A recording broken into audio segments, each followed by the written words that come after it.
The observed lessons are absolutely vital in the student-teacher's development. The mentor can observe the student-teacher and help the student-teacher then to see where they are in their professional development at that time and then how to move forward. But an observed lesson can only be useful if followed up by a focused feedback session soon afterwards. It's very useful being observed. The feedback they give you is really helpful to work on throughout your other lessons. It might be something they've picked up on that you haven't even thought about. Katie? Well done if you remembered the actions, OK? Roseacre Junior School in Kent has been working with student teachers from Canterbury Christ Church University for over 10 years. Are there any questions before we start? My name is Helen Taylor. I'm from Canterbury Christ Church University, and part of my role is mentor training. So I work with teachers in schools to work with their student teachers and to help their student teachers in their professional development. I'm Natasha Chisel. I'm currently in my final placement at Roseacre Junior School in Year 5. I'm Barry Ratley. I'm the Deputy Head of the school, and my role is a classroom teacher and mentor for both NQT teachers and student teachers. Roseacre Junior School is one of our very close partnership schools. We've been working with the mentors here for many years. They're very experienced mentors and have very positive feedback from the student teachers as well with how much support they're able to give. What changes did you bring about in your marble run while you were making it? Because that wasn't your first design, was it? No. My role as a mentor is to make their time as a student at our school as user-friendly as I can for them. When they're talking to me as their mentor, they can be very open and very relaxed and can see the supportive role that I play in the process. When I appear in the classroom to observe a lesson, it's very different. They become very nervous, quite uptight and quite worried. I think some of the student teachers do get quite nervous at times. However, they also understand the purpose of it.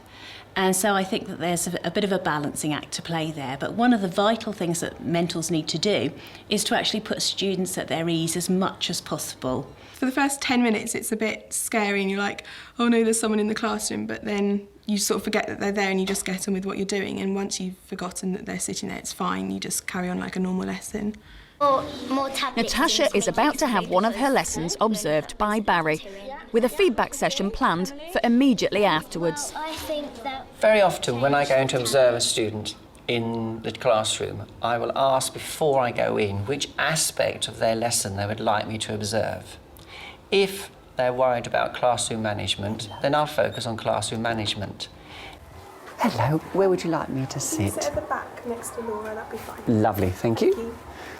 When the observed lesson happens, they normally come in and ask where I'd like them to sit during the lesson, and then I will tell them where they're not going to be in the way and also slightly out of my vision, so I don't have to worry about them too much. When I go into a classroom to observe a student, I would already had an idea of what the lesson's going to be, because I would have talked to the student about it and probably seen her planning. When the student then is delivering the lesson, I can see as an established teacher how well her teaching technique is delivering the learning objective, and I can also tell how well the children are learning from her delivery of the lesson. We're going to be using our plans to test them to see which canister... In this science class, Year 5 has previously planned an experiment looking at gases reacting with water. Today they get to do the practical part of the class, and they're all hoping to see some small film canisters explode. The pupils are given 2 minutes to write what they think is going to happen during the experiment. Each pupil then prepares their equipment and files outdoors to the playground, to where the experiment will be conducted. The class are broken up into groups, each testing different variables. The teaching assistant is also on hand to support a small group of children. Some of the pupils stand in line, each holding a canister filled with different amounts of water. Give it 2 shakes and then put it down on the floor and walk away. Other pupils keep keep a check on the time. How long have we been waiting now, Sam? 1 minute 41 seconds. 1 minute 41, OK. 3 different sets of pupils attempt the experiment, waiting to see if the canisters explode. But with no luck. There's a discussion about what might have gone wrong. Then pupils return to the classroom to write up suggestions for how to adapt the experiment to ensure a successful outcome next time. Feedback from an observed lesson happens as soon as possible. The feedback needs to be in a private place so that there can be a confidential discussion between mentor and student teacher. I will always try and free the student up and make sure the class teacher is back in the classroom so that the student is able to spend as much time talking to me as they can. Well, Natasha, what an exciting lesson. You must feel a little bit disappointed that the canisters didn't go off. Very disappointed the canisters didn't go off. I thought you managed to carry the lesson on with those disappointments brilliantly. So there's so many good points in that lesson.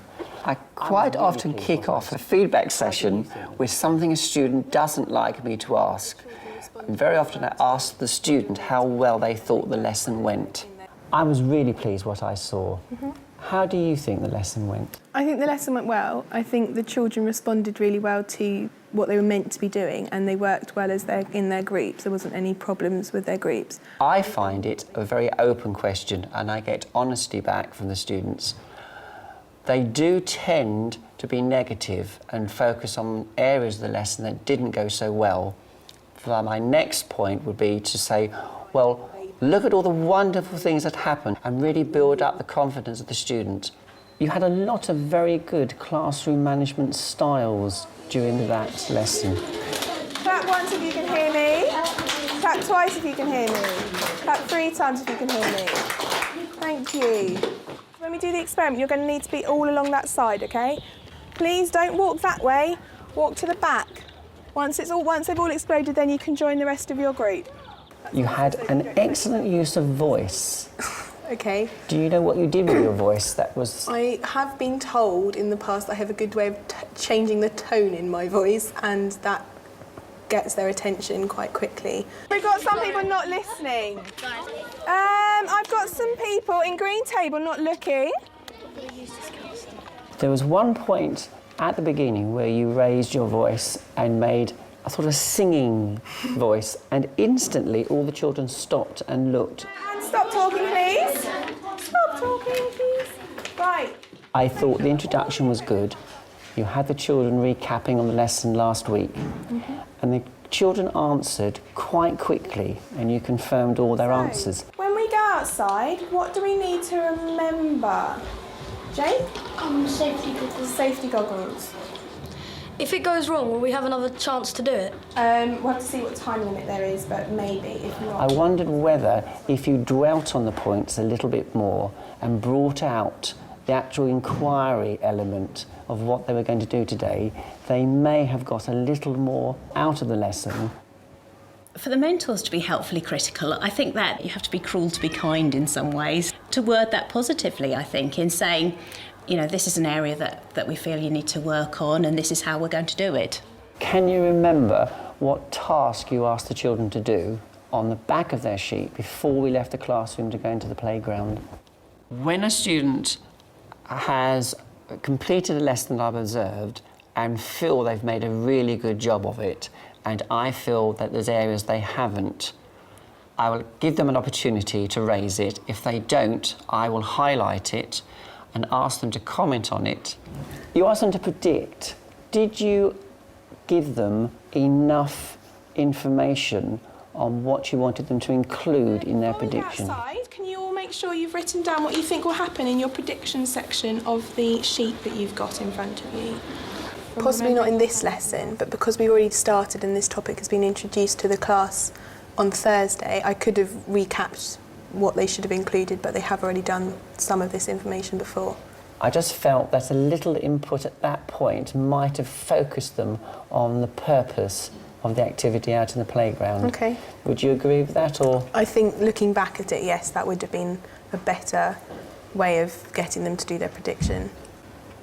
I considered you did 3 plenaries, mini plenaries throughout the lesson. What could we do next time if we were going to redo the experiment? What could we do, Emily? I'd like you to write down the things that we could change if we did the experiment again. Why might these experiments not have worked? Why might they not have exploded? You asked them why didn't they explode. That was a very good question, but do you know why it was such a good question? It got them to think about using their scientific knowledge to look back at what they have done in the past. For struggling and for very able students, the crucial things really are support and challenge. They need to be supported in what they're doing, but they also need to be challenged at the appropriate level for that particular individual. I was interested in the group nearest to me that had the teaching assistant with them. Well, just remember that as soon as they put the canister down, you start the stopwatch, OK? OK. Right? And you're... When were you able to brief her in what she had to do? I've told her what lesson we were doing last Thursday, so she knew what we were doing. Maybe in the future she would, or the teacher assistant would be grateful for some help on what words they are expected to use with the children. Towards the end of a feedback session, you would normally widen out the discussion from that particular lesson to the student teacher's professional development overall. And so at that point, it's useful to refer back to previous targets that have been set and review the progress towards those particular targets. And then to think forward as well and to see whether at that point it's appropriate for new targets to be set. I'd like to now go back to the previous lesson that we observed and looking at the targets that was given to you. I've got a copy here, and the target was to be explicit in your differentiation. Today's lesson was difficult to differentiate as they were carrying out experiments. Do you think you'll be able to do that in the follow-up lesson? I don't know whether I could do it in the follow-up lesson because that lesson's only going to be a short period of time. I think in other lessons I'm more explicit with my differentiation than I have been today. Do you think we ought to keep that as a target for your next lesson? I think that would be a good target to have because I haven't necessarily met that in every single lesson, and I think that will improve my teaching as a whole. For a really good student, it can be quite tricky to set targets, particularly if they're towards the end of their training, where perhaps they are achieving the standards for the award of qualified teacher status and so on. But there's always ways that everyone can improve. I think one of the things we try to do is give the student teacher as much ownership over the discussions as possible, because what we're trying to do is develop our student teachers as reflective practitioners, and in order for them to be able to reflect, they eventually need to be able to do it by themselves. Usually it's quite easy to come up with targets because you can look at something in the lesson that didn't go so well and something that you can work on for your next lesson. Do you have a target that you would like to work towards for the next time? I think it would be a good target to have would be working with the TA and making sure the TA has a list of vocabulary or key questions that I'd like them to ask of the children they're working with in the lesson. I got a lot from watching you teach today because I felt really for you when the canister didn't work and you just came through it magnificently. So thank you so much for today. I did enjoy the lesson. Well done. Thank you.